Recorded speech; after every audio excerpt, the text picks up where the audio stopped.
Mauro César Pereira já tá com a gente, tá?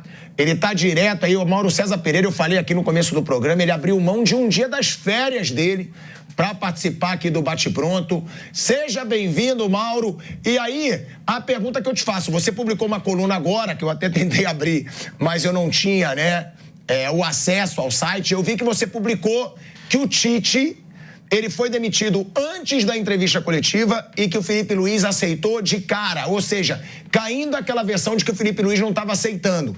E aí eu te pergunto, Mauro, demorou para demitir o Tite? E outra, a gente conversou muito aqui sobre isso. É mais um treinador que passa pelo Flamengo. Tem que ser criticado? Tem. Porque o time era uma bagunça e não mostrou futebol por um ano. Mas e aí, Mauro? Porque eu vi o protesto contra o Tite, que para mim merecia. Mas também merecia pro Landim, também merecia pro Marcos Braz, também merecia pros jogadores, que aí teve o time sem vergonha.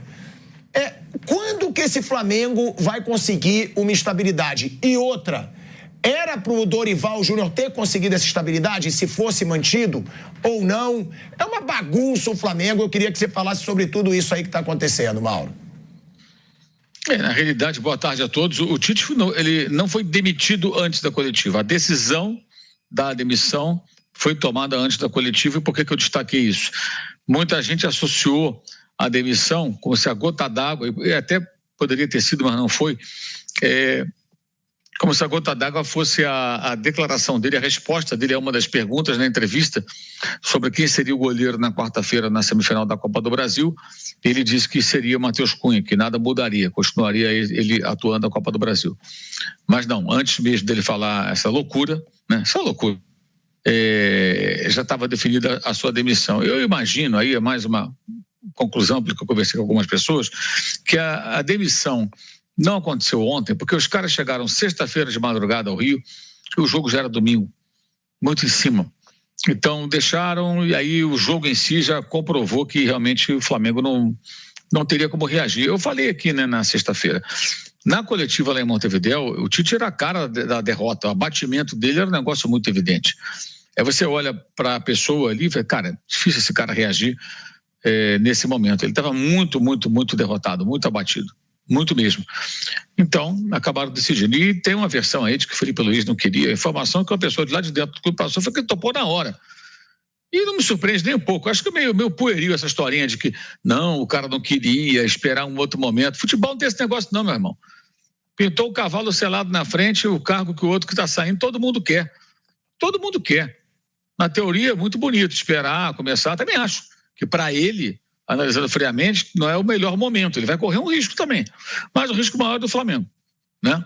É do Flamengo. Porque se não der certo, olha, eu vim só para ajudar, ainda estou amadurecendo, começando minha carreira de treinador. Você pode dizer isso e vai ser algo até razoável, digamos assim, se acontecer ele alegar algo nesse sentido. Mas o Flamengo, no Landim é isso, né? Desde o começo, tentativa em erro. Aí quando deu certo com o Jorge Jesus, com a terceirização do departamento de futebol para a comissão técnica do português, eles tentaram terceirizar a comissão técnica para outras comissões técnicas, não deu certo, muitas vezes até por falta de respaldo a esses profissionais, e agora uma outra tentativa estilo meio old school essa aí, né? Carlinhos, Jaime, Andrade, pegar um ex-jogador que está lá no clube e colocar como técnico para ver o que acontece.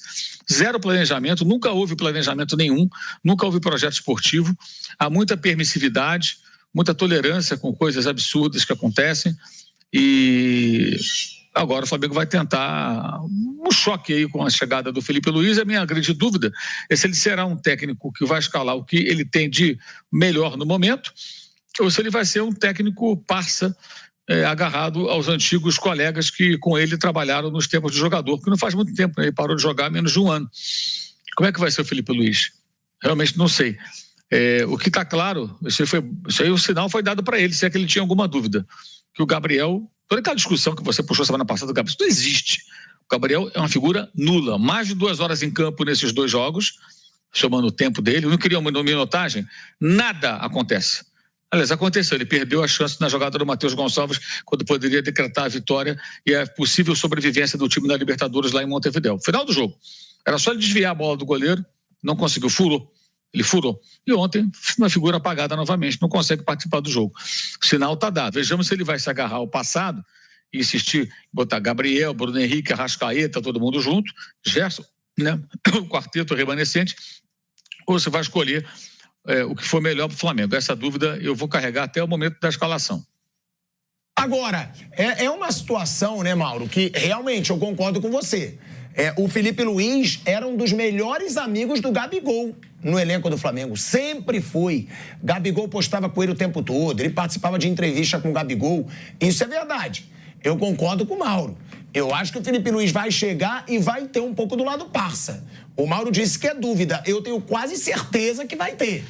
Aquele lado do parceiro, não, vou te dar chance. Primeiro, eu acho que vai ter. Primeiro também que não tá... Você tem o Pedro machucado, você tem...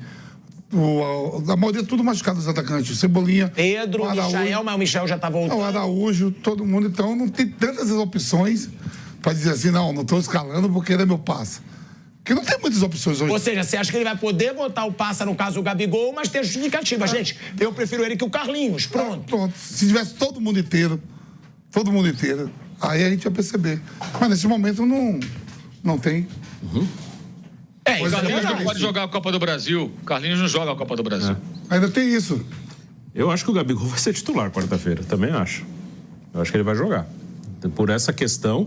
E assim, o Felipe vai chegar e vai botar os caras que ele confia. Aí depois vamos ver. Eu acho que vai ser por aí mesmo.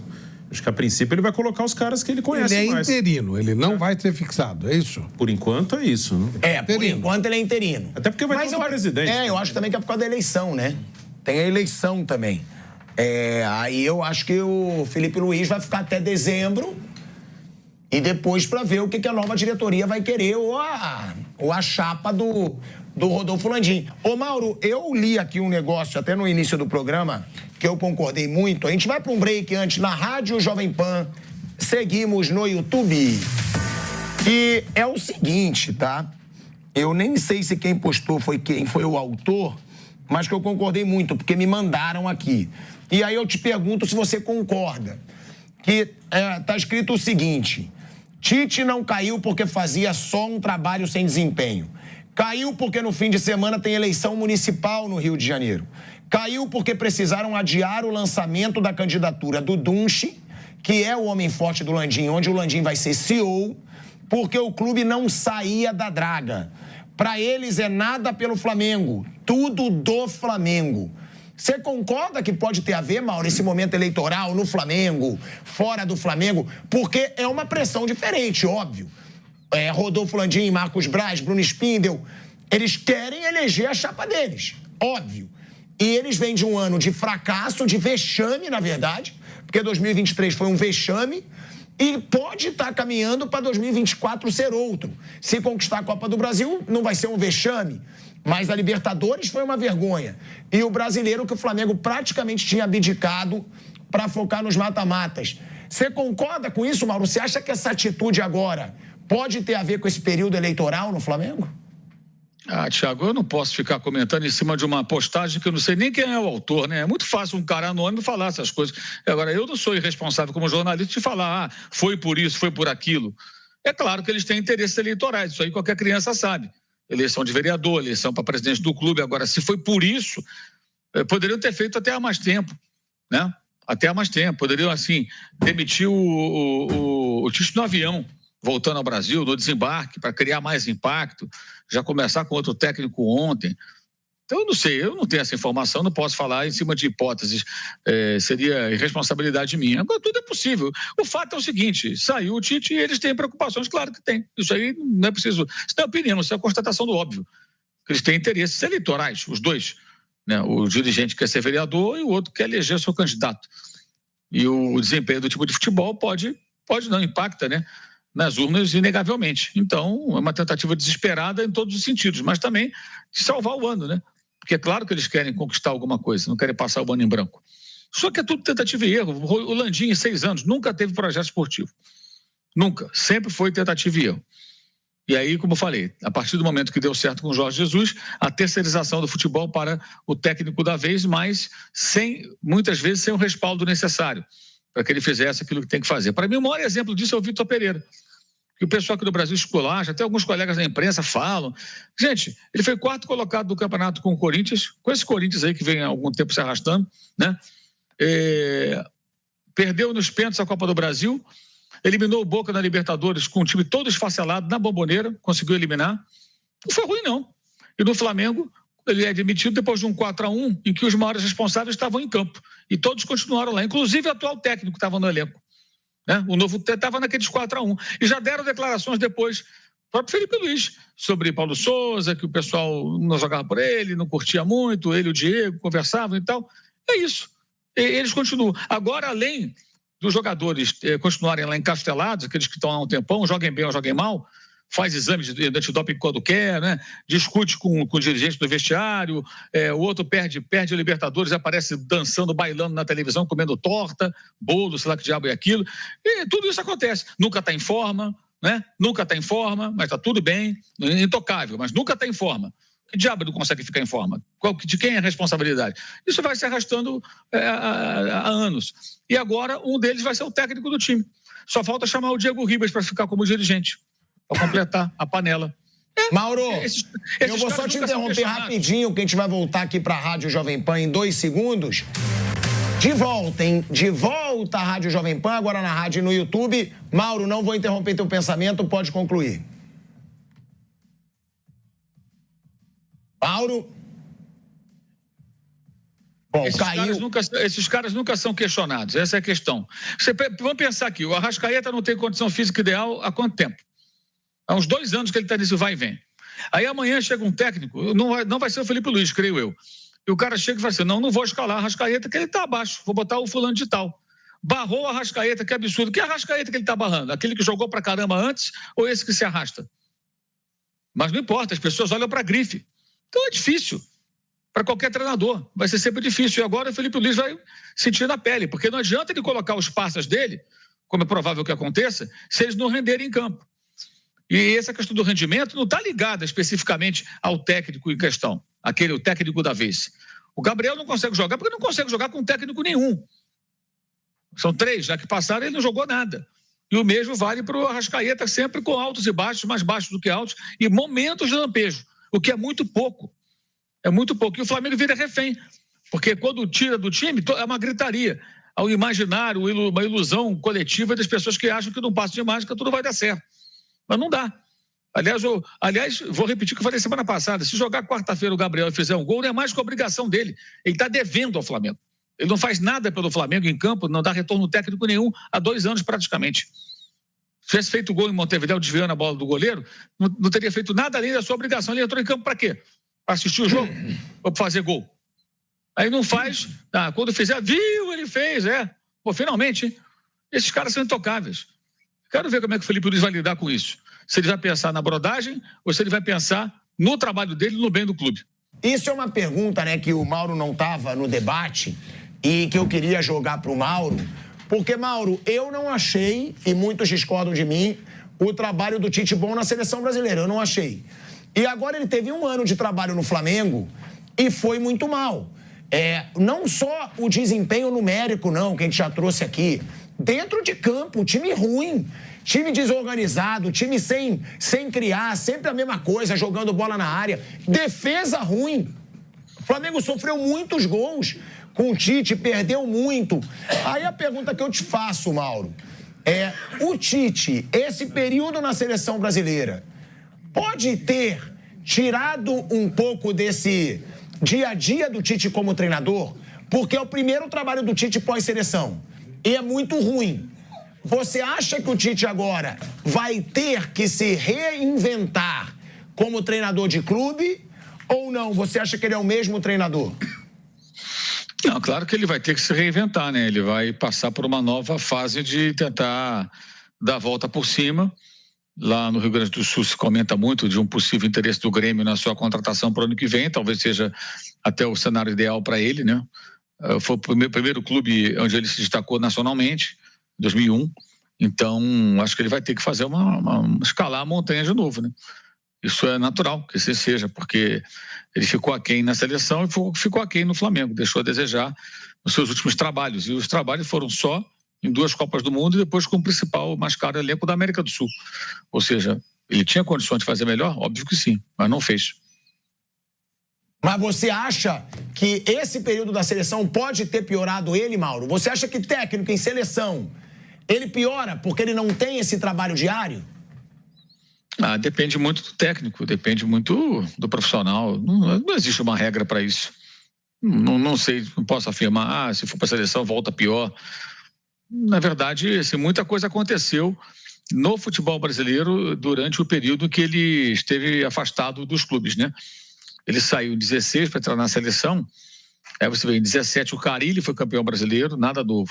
18 o Felipão foi campeão brasileiro, opa, volta ao passado. Aí em 19 o Jorge Jesus chega e muda o patamar do futebol brasileiro. Com ele muita coisa mudou e atraiu aí novos treinadores, alguns acrescentaram, outros não. E as coisas mudam a partir de 19. Então, quando ele retorna, ele encontra outro futebol e talvez as ideias dele estejam defasadas, né? Pode ser isso. Aparentemente é isso. Principalmente com relação a como montar uma defesa. O que ele fazia com maestria, não consegue mais. Não conseguiu. De fato, não conseguiu. Talvez o principal problema desse time tenha sido a defesa. Porque o time teve bons momentos. O final é muito ruim do trabalho, mas teve bons momentos. E ainda assim, o Flamengo liderou o campeonato. Voltou a liderar depois de mais de 100 rodadas. O Flamengo eliminou Palmeiras e Bahia da Copa do Brasil. O Flamengo teve alguns bons momentos na temporada, mas isso é pouco. Para a expectativa criada e é pouco para aquilo que se esperava dele. Bom, a gente está falando aí do Felipe Luiz, né? O Mauro disse que ele tem a dúvida se o Felipe Luiz vai agir como parça ou se ele vai botar os melhores. Aí eu quero perguntar aqui para a mesa, eu conhecendo bem ali esse ambiente do Flamengo, eu vivi muito, né, dentro do Flamengo ali, principalmente em 2019, eu tinha acesso a muitos jogadores nessa época. Eu acho que vai ter um momento parça de começo, tá? Eu acho. Acho de verdade. Eu acho que ele vai pensar assim, eu vou tentar recuperar o Gabigol. Acho. E tenho quase certeza. Porque o Felipe Luiz era o melhor amigo do Gabigol no elenco. Era o único jogador que o Gabigol sempre estava junto, postava vídeo com o Felipe Luiz.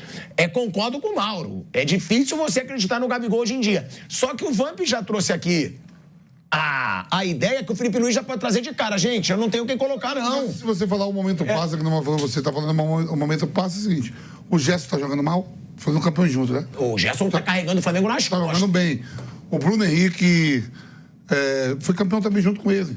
O Bruno Henrique é o atacante hoje que se tem para jogar por dentro. Tá mal também, tá? Não, mas tá longe de ser o Bruno Henrique. Mas você vai tirar para botar... Tem um Everton Cebolinha para disputar? Não. Você tem o Luiz Araújo, você tem o... Agora o Michael deve voltar. Entendeu? Não tem, então, tem até esse argumento, não, eles estão achando que é o momento passa. Eu vou tirar eles, quem eu vou botar? A garotada do Sub-20, que por sinal vai até decidir a semana o título carioca com o Botafogo. Ele estava preparando o time para decidir aí a final. Então não tem nem como dizer assim, é o momento passa. O Mauro acabou de falar, o próprio Carlinhos não pode jogar. Copa do Brasil. Então aí, ó, Arrascaeta, é o que tem ali, com Dela Cruz, né? Verdade, agora, tem um outro lado também, né? Que agora, se tivesse todo mundo inteiro, e o Flamengo tivesse na situação, eliminar de tudo, é sinal de que alguém ia estar uma galera jogando mal, né? Então não tem nem essa opção, que tem vários jogadores no departamento médico. Tem um outro lado que você lembrou bem, e que aí é bom trazer pra roda. Felipe Luiz, gente, era o treinador da base. Ele sabe os garotos que podem render nesse Flamengo. Isso é bom, porque quantas vezes a gente fala aqui, pô, vai botar o Carlinhos, bota um garoto da base. É melhor. Pô, vai botar o jogador que tá virando um sanguessuga, bota um garoto da base, é melhor.